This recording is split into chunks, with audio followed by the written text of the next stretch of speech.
Bonjour et bienvenue sur boursicoté.com pour cette analyse technique du CAC 40 en intraday où nous pouvons constater ici que finalement, après avoir testé ici la zone des 4377 points qu'il fallait surveiller pour aujourd'hui, eh bien on a une évolution qui reprend donc le chemin de la hausse et qui est très technique. Alors ce que nous pouvons remarquer, c'est qu'hier, après être revenu ici sur le retracement des 23,6% de Fibonacci, les cours reviennent finalement sur les 4377, cassent ce niveau et reviennent tester ici les 4377 comme zone de support avant de marquer un nouveau plus haut. Alors, les retracements de Fibonacci sont assez intéressants. Je rappelle que c'est l'intégralité ici de la phase de baisse qui avait marqué donc le mouvement baissier. On peut remarquer ici que depuis l'ouverture d'hier, on est venu donc tester cette zone des 4377, on est venu s'appuyer ici sur le retracement des 23,6 avant de venir ici sur le retracement des 38,2. Lorsque l'on repasse en M15, nous pouvons constater que ces niveaux ici sont vraiment joués d'une manière très précise. On est venu ici sur ces trois bougies tester le retracement de Fibonacci à 38,2% à trois reprises d'une manière très précise, et on voit ici que nous avons une petite suspicion de retournement sur la tendance très court terme. Donc cela implique que le mouvement actuel est très technique. À partir du moment où on respecte comme ça au point près tant les zones horizontales que les retracements de Fibonacci, cela montre que nous sommes sur quelque chose de très technique, et je dirais peut-être même de presque très, voire trop logique.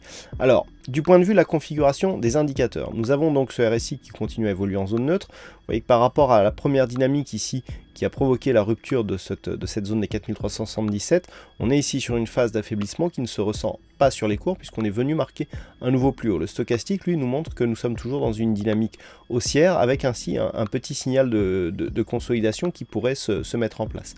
Alors, dans cette configuration, il convient je dirais, de rester ici sur des niveaux horizontaux, puisqu'on voit que ce sont eux qui marchent le mieux.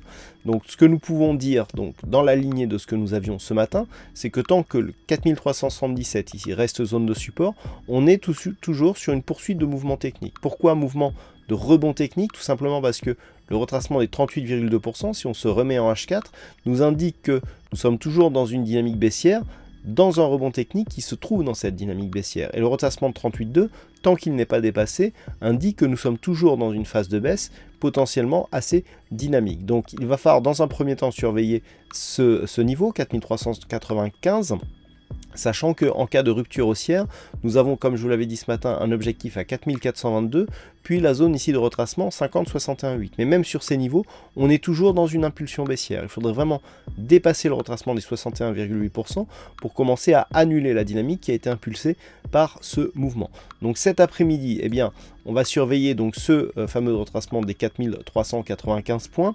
Une rupture haussière nous donnerait un objectif à 4422. Dans l'éventualité d'un retour ici sur la zone des 4377 points. Tant que ce cours ici est valide en tant que support, nous sommes toujours dans une dynamique haussière. Nous sommes au-dessus de la moyenne mobile 20 exponentielle. Donc vraiment tous les voyants sont au vert actuellement. Dans l'éventualité d'un retour ici sous ce niveau, eh bien c'est le niveau des retracements des 23,6% de Fibonacci qui se situe ici à 4357 points qui valide toujours une possibilité de continuité haussière.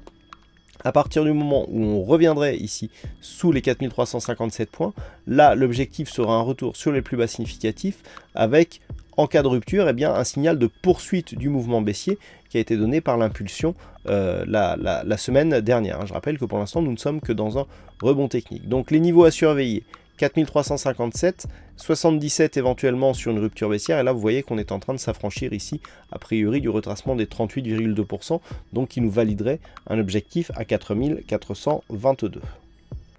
En ce qui concerne les chiffres macroéconomiques, nous aurons quelques chiffres sur l'immobilier américain qui seront dévoilés à 14h30, avec notamment les permis de construire et les mises en chantier. On sait que ce marché de l'immobilier peut donner des idées aux investisseurs quant à une éventuelle remontée des taux donc qui sera annoncée, si c'est le cas, demain. Je rappelle que demain c'est une grosse journée de banque centrale, avec dans la matinée donc la banque centrale du Japon, avec donc des déclarations sur la poursuite de la politique monétaire du Japon. Et demain soir, ce sera Janet Yellen qui donc donnera le cap de la prochaine évolution monétaire concernant la Fed. Donc grosse journée demain, hein, qui sera donc à suivre avec de la volatilité qui risque de monter. Voilà donc pour cette analyse technique du CAC 40 en intraday. Passez une bonne séance, bonne chance dans vos prochains trades. On se retrouve dès ce soir pour toutes les autres analyses techniques du site boursicoté.com.